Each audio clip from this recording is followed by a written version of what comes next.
Welcome.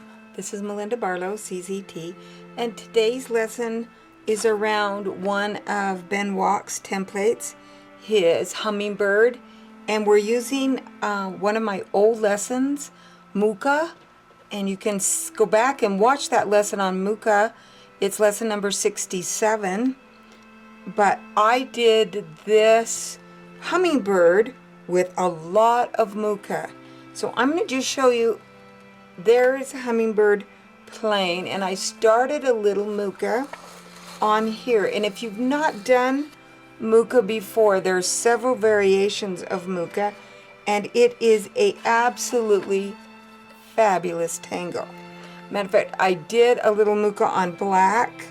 Here I did Tripoli, and then I did a little Mooka around it, and I love how that looked. And so I'm just going to show you what I did. If you can see, I might have to come in a little bit so you can see the blue lines.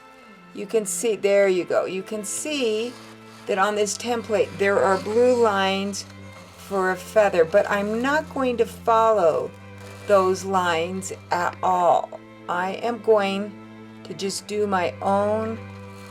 I'm just going to use those as a guide about where the feathers would go.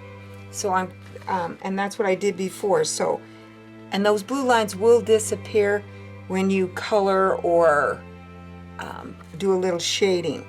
So, and I've stippled across the top of his beak, and I will probably do the same thing I did before. I'll probably outline this line on the beak and color this in. There are just points on these templates that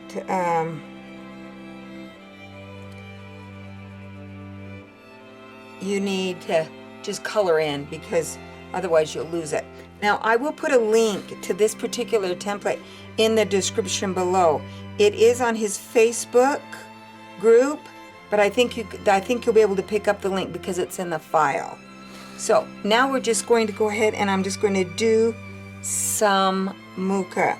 So I'm just going to follow one of the, I'm going to go from the base, and I'm just going to come up, and I'm following one of the blue lines. Then I exit the blue line and come back down.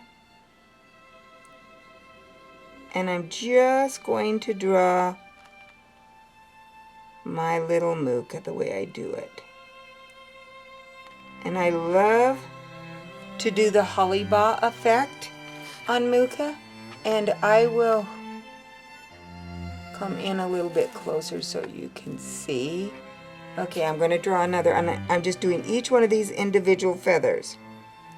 So I come up that blue line and come back down, back up the inside.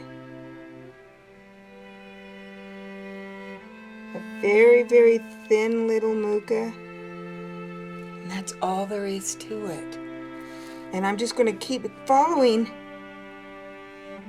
the kind of the curvature and the height and the spacing that Ben has left me, so that I don't lose that shape of the wings. But you can see I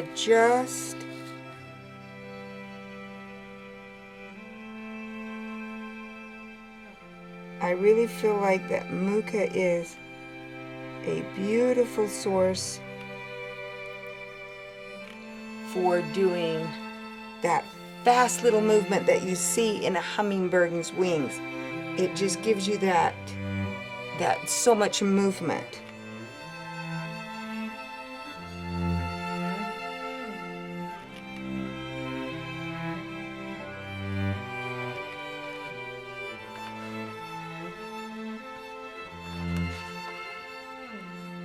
And I just love how it works.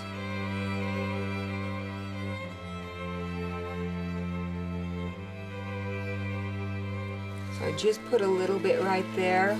And now I'm going to come back and I'm going to do this other wing.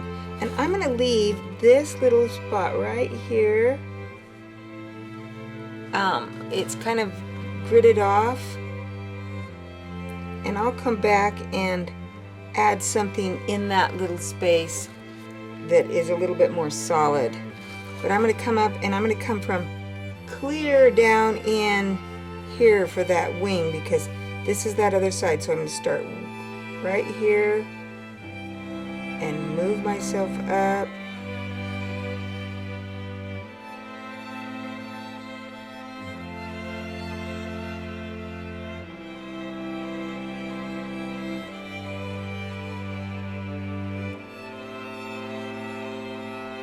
I think I drew off the paper, off the camera. I'll bring it back down so you can see.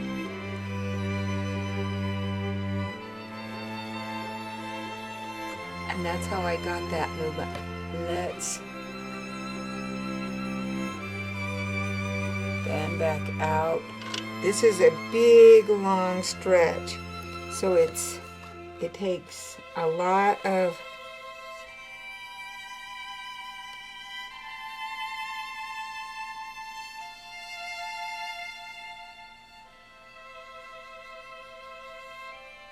and sometimes I will just put one.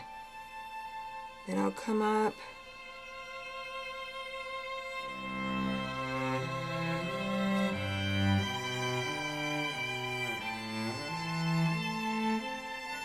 And a little holly bar.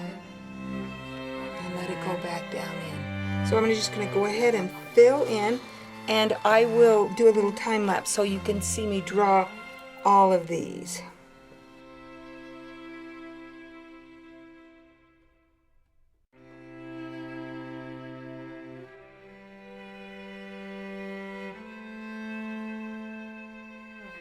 I'm going to bring it around this direction so I can, and I will pull them towards me. Not very often do I change directions like that.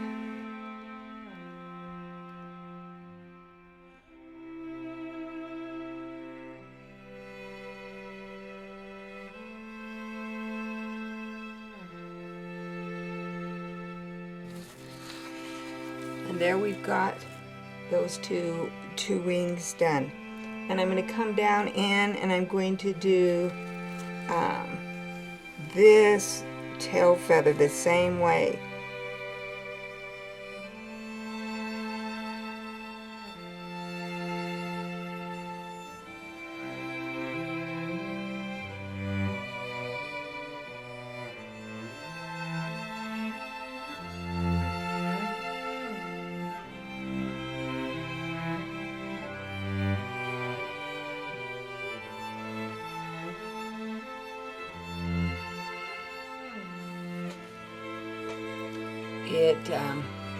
It had a little wobbly move to it. That happened. So let's try it going this direction to see if I can have a smoother look.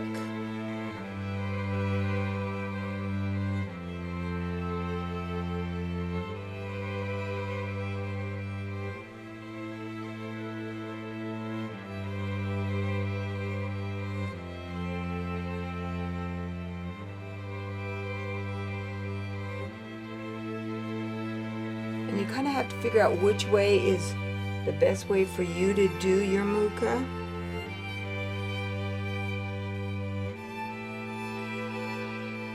And I'm not giving much curve on the end of there. My goal is to make sure that those lines are equal. The distances are fairly equal together.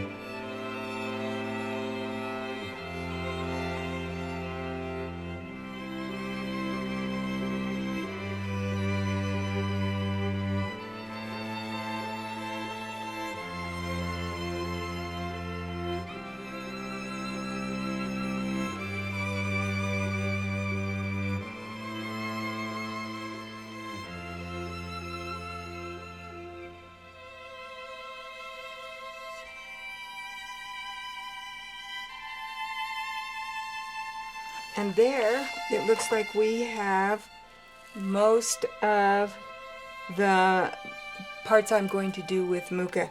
Then I'll come back and fill in. Maybe I will even fill in this little space right here.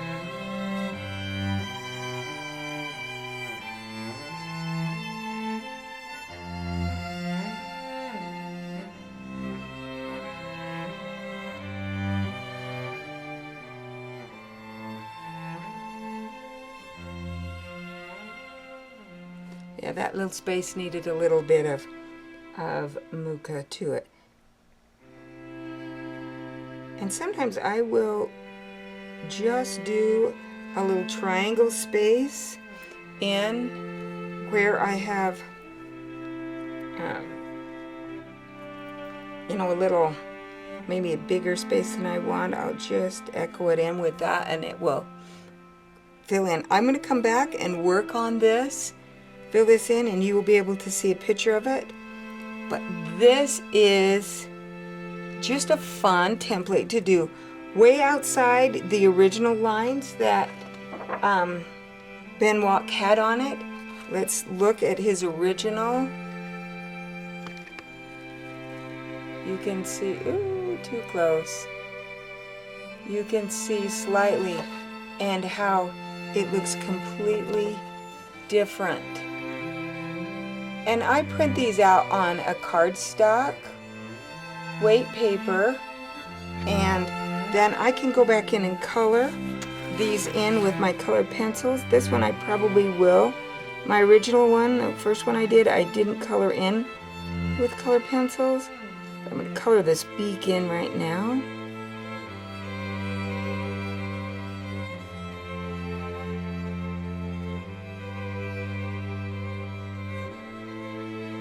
And the underside of that beak is just going to be left just plain. And then I will do, I like to do sometimes, instead of drawing a straight line, just do some stipple in a place. And stippling is just little tiny dots. It's very hard to do that with your regular micron pen. You can squish the tip. But with the one, the plastic nib tip, you don't worry about crushing in the nib. And I'm just going to give these a little stipple down this lines of the face instead of doing